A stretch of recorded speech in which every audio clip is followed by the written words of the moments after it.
Hello and welcome to our special journey into the language of the heart. Today we're diving deep into the world of love, relationships, and the feelings that connect us all. This isn't just about romance, it's about understanding the different ways we express affection, care, and even the sadness of longing for someone. We'll be using clear B1 level English so you can improve your listening skills while exploring these powerful human emotions. Are you ready to unlock the language of love together? Let's begin. Our first story is about a young couple, Liam and Chloe, who are facing a common challenge, a long-distance relationship. Liam has just moved to another city for a new job, leaving Chloe behind in their hometown. The initial excitement of a new adventure is mixed with the ache of missing each other. Let's listen to a conversation they have one evening over a video call. Pay close attention to the words they use to describe their feelings. Liam appears on the screen, looking a little tired but smiling. "Hey, you," he says softly. Chloe's face lights up. "Hey yourself, how was your day?" "Long," Liam sighs, running a hand through his hair. "Meetings all day. I kept looking at the clock, just waiting until I could call you. It's the best part of my day." Chloe smiles, a little sadly. "Mine too. The apartment feels so empty without you. I even miss your terrible singing in the shower." Liam laughs. "Hey, my singing is fantastic. You just have bad taste." They both share a small laugh, but the silence that follows is heavy. "I really miss you, Chloe," Liam says, his voice serious now. "It's harder than I thought it would be." "I know," she whispers. "I miss you like crazy." "But we can do this, right? We just have to be strong." What did we notice in that short conversation? Liam used the phrase, "the best part of my day," to describe their call. This shows how important this connection is to him. Chloe used a bit of humor, mentioning his terrible singing, which is a common way to show affection and familiarity. But the key phrases were, "I really miss you," and "I miss you like crazy." These expressions show a deep sense of longing. The adverb "really" and the phrase "like crazy" intensify the feeling of missing someone. They aren't just saying "I miss you," they are emphasizing how strong that feeling is. This is a great example of how small words can add a lot of emotional weight to a sentence. Now let's explore a different kind of love, the love between old friends. Meet Sarah and Ben. They have been best friends since they were kids. Their relationship isn't romantic, but it's one of the most important connections in their lives. They support each other through everything. In this next part, Sarah is feeling down after a difficult week at work, and she calls Ben for support. "Ben, do you have a minute?" Sarah's voice is low. "For you? Always." "What's wrong?" "You sound upset," Ben replies, his tone immediately full of concern. "It's just work has been so stressful. I feel like I'm not good enough, and my boss was really critical of my project today."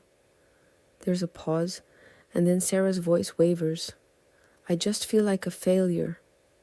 Ben doesn't hesitate. "Listen to me, Sarah. You are not a failure. You are one of the smartest, most hardworking people I know. Everyone has bad days. Don't let one person's opinion make you doubt yourself. You're brilliant, and you've got this. I'm always here for you. You know that." In this dialogue, Ben's response is a perfect example of supportive friendship.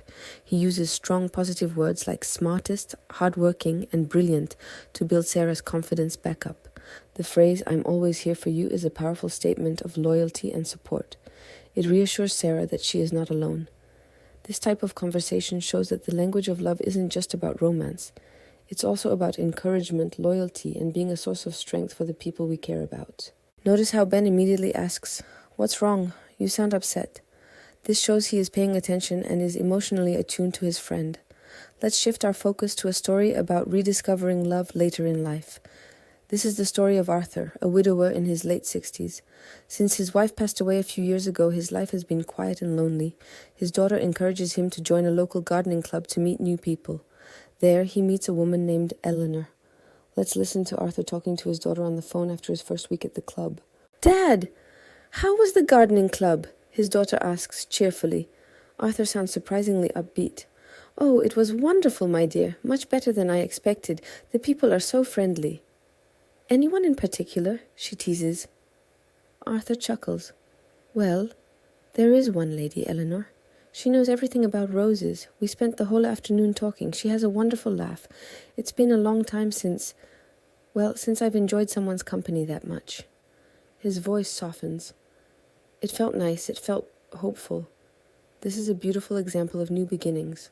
Arthur uses words like wonderful and friendly to describe his experience. When talking about Eleanor, he focuses on simple, genuine things. She knows everything about roses and she has a wonderful laugh.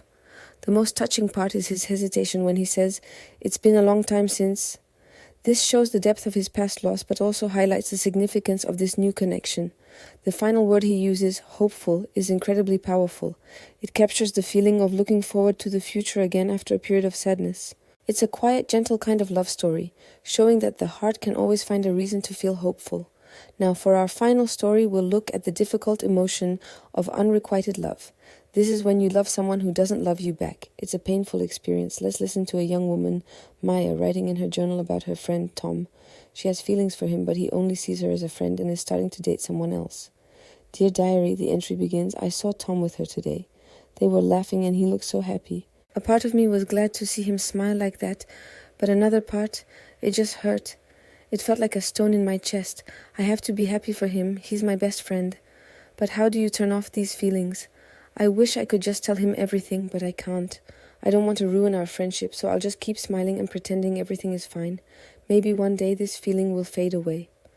Maya's journal entry is full of emotional language. The metaphor, "a stone in my chest," is a very common and effective way to describe the physical feeling of emotional pain or sadness. She expresses a classic conflict, wanting her friend to be happy but feeling hurt at the same time. The question, "How do you turn off these feelings?" is a rhetorical one, meaning she doesn't expect an answer. It simply expresses her frustration and helplessness. The phrase "fade away" suggests a slow, gradual disappearance of her feelings over time, which is what she hopes for. This story touches on the complexity of love and friendship and the quiet struggles we sometimes face internally. So, throughout these 4 stories, we've heard a wide range of vocabulary and expressions related to love and relationships. From the intense longing of a long-distance couple to the supportive bond of best friends, from the gentle hope of a new connection later in life to the quiet pain of unrequited love. Each story uses simple, B1 level English to convey deep and complex emotions. Let's do a quick recap of some key phrases. We heard "the best part of my day" to show importance. "I miss you like crazy" to express strong longing. "I'm always here for you" as a promise of support. It felt hopeful to describe a new beginning, and "a stone in my chest" as a metaphor for heartache. By listening to these stories, you're not just practicing your English comprehension, you're also learning how native speakers express their feelings in natural, everyday situations. This is the language of the heart, and it's a universal one. The more you listen and understand these nuances, the more confident you will become in your own English conversations. I encourage you to listen to this video again. The first time, just listen for the general meaning. The second time, try to write down the emotional words and phrases you hear. Think about how you could use them. Maybe you can write a short journal entry yourself, or perhaps think of a time you felt one of these emotions and try to describe it in English. Practice is the key to progress. Thank you so much for joining me today on this journey through heartfelt English. I hope you found these stories moving and helpful for your learning.